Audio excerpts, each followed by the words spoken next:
Hey guys, it's me, QQ8-Bit. I'm just here to talk about some games from the 40s and 50s.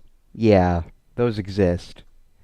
A few of these games are actually really good for their time. For example, Tennis for Two, which was done in 1958 on a Donner Model 30 analog computer. But the game consisted of a game of tennis or ping pong, and it was on an oscilloscope, which is some sort of display. The only actual way it was played at this place called the Brookhaven National Laboratory. It is an important part of the history of video games because it was actually one of the first to use a graphical display, which is really good for its time. But when Higginbottom created this game, he was thinking of kind of a side view of a ping pong table. Basically, the net was just a line on the bottom middle of the screen. And the players were not shown. The ball, however, was. The ball was affected by gravity. All the ball did was bounce. Overall, it was actually a pretty exciting concept to have your own virtual version of tennis. Another game I'd like to talk about is called Noughts and Crosses. It was from 1952, and it was actually a game made on something called the EDSAC computer.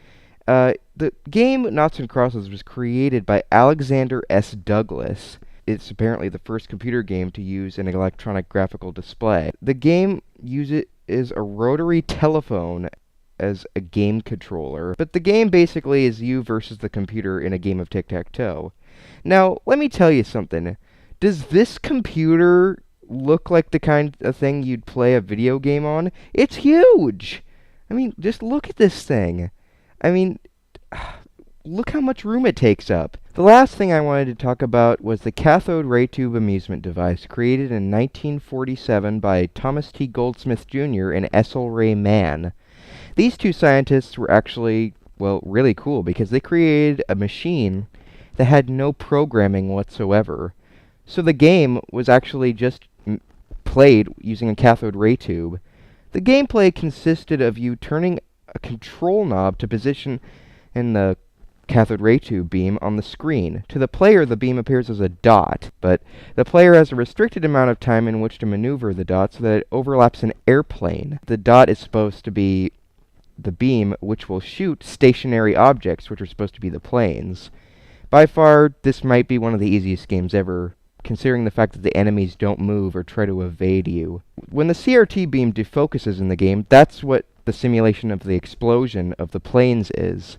But basically, the device itself had a strange circular type of display screen. And according to sources that I've seen on the internet, the cathode ray tube amusement device is the oldest video game ever created. Bye, guys.